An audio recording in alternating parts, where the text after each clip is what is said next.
مالک الدار دوسرا اعتراض جو اس حدیث پر کیا جاتا ہے اس کی سند پر، وہ یہ ہے کہ مالک الدار مجہول راوی تھا۔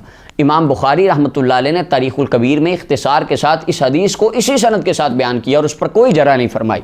دوسری بات، یہ میرے ہاتھ میں تاریخ دمشق ہے، اب اس کو زوم کیجئے، اس کا صفحہ نمبر 489 ہے، اس کے اوپر پورا باب امام ابن عساکر نے قائم فرمایا۔ یہ دیکھیے پورا باب ہے مالک الدار کے اوپر، امام ابن عساکر جیسا امام پورا باب قائم کر رہا ہے ان کے احوال اور ان کے قرائن پر۔ کہتے ہیں یہ حضرت عمر بن خطاب کے غلام تھے، حضرت ابو بکر، ابو عبیدہ بن جراح، معاذ بن جبل اور فاروق اعظم سے انہوں نے حدیثیں سنی۔ وروا عنہ ابو صالح، اور ابو صالح نے ان سے روایتیں کی ہیں۔ اب مالک الدار غیر ثقہ یا مجہول نہیں تھے، امام ابن عساکر کہتے ہیں ثقہ تھے، آگے اور نیچے انہوں نے وہ حدیث بھی لکھ دی، پوری حدیث لکھ دی۔ اب اس کے بعد یہ طبقات الکبریٰ امام ابن سعد کی، اس کی 5ویں جلد ہے، صفحہ نمبر 8 ہے، اس کے اوپر امام ابن سعد جیسا امام لکھتا ہے مالک الدار فاروق اعظم کے غلام تھے اور حضرت ابو بکر عمر سے انہوں نے روایت کی، اور ابو صالح السمان نے ان سے روایت کی، وکان معروفاً، اور وہ بھی معروف تھے۔ اب یہ پہلے طبقے کے اندر، تابعین کے پہلے طبقے میں امام ابن سعد ان کا ذکر کر رہے ہیں۔ البانی صاحب 7ویں طبقے کے تابعین میں سے اکثر کی روایات کو کہتے ہیں وہ روایات ٹھیک ہیں، لیکن یہ پہلے طبقے کے جو تابعین ہیں ان کی روایات کو کہتے ہیں نہیں نہیں، مجھے تو پتہ ہی نہیں تھا، وہ پتہ نہیں کون تھے، کدھر سے آئے کدھر کو پتہ ہی نہیں ان کو لگا، نعوذ باللہ۔ اب آگے صحیح الترغیب والترہیب علامہ البانی کی جو تحقیم ہے اس کے اندر انہوں نے مالک الدار کی ایک حدیث کو صحیح کہا کہ یہ حدیث ٹھیک ہے، وہاں پر انہوں نے کوئی اعتراض نہیں کیا کہ یہ مجہول تھے یا غیر ثقہ تھے، تب کوئی نہیں۔ لیکن جب شان مصطفیٰ میں یہ روایت آئی، عقیدہ اہل سنت کی پاسبانی اور ترجمانی میں آئی، انہوں نے کہا جی ہم تو مانتے ہی نہیں، یہ تو جھوٹی ہے، نعوذ باللہ۔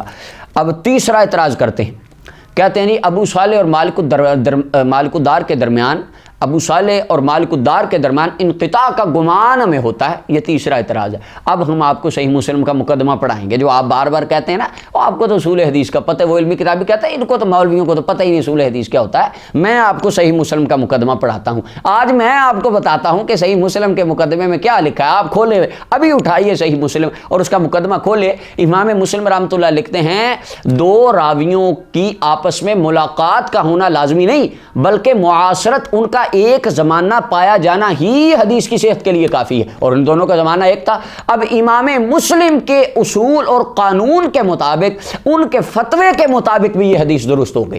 اللہ اکبر۔ اب آگے چوتھا اعتراض، وہ کہتے ہیں جی مزار مصطفیٰ صلی اللہ علیہ وسلم پر جانے والا اگر آپ کی ان باتوں کو مان بھی لیں تو نبی علیہ السلام کے دربار پہ جو بندے گئے ان کا تو نام ہی پتہ نہیں تھا، وہ وہاں تو یہ آتا ہے فجا رجل، ایک بندہ گیا، بندہ پتہ نہیں کون تھا۔ اب کوئی پتہ نہیں گیا کون تھا، اس سے کوئی دلیل نہیں بنائی جا سکتی۔ میں کہتا ہوں یہ بھی اعتراض ختم ہو جاتا ہے۔ یہ البدایہ والنہایہ امام ابن کثیر کی، اس کی 7ویں جلد ہے، صفحہ نمبر 97 ہے، اس کے اوپر امام ابن کثیر لکھتے ہیں حتی اقبل بلال بن حارث المزنی، وہ آنے والا کو عام بندہ، ایویں بندہ نہیں تھا بلکہ حضرت بلال بن حارث المزنی رضی اللہ تعالیٰ عنہ رسول اللہ کے صحابی تھے۔ اگر ان کو آپ مجہول مان بھی لیں تو اس کے اندر صحت کی بنیاد فاروق اعظم کے سکوت اور فتوے پر ہے کہ سارے واقعے کو سننے کے بعد فاروق اعظم نے خاموشی کا اظہار کیا، جس سے آپ کی رضا کا پتہ چلتا ہے کہ فاروق اعظم ان کے اس عمل پر راضی تھے، اور ان کا بھی یہ ایمان تھا کہ جب مشکل وقت آئے تو دربار رسول صلی اللہ علیہ وسلم میں حاضر ہو کے اپنی حاجات سنا دو، رسول اللہ کو اپنا درد دل سناؤ، اللہ اس کو پورا کر دیتا ہے اور اللہ اس کو قبول فرما لیتا ہے۔ اب یہ جتنی میں نے چند تحقیقی باتیں پیش کی، اس کا جواب یہ تمام وہ حضرات جو اس حدیث کا انکار کرتے ہیں ان کے ذمہ کرم پر ہے۔ اللہ تعالی ہمیں عقیدہ اہل سنت کی پاسبانی کرنے کی توفیق عطا فرمائے۔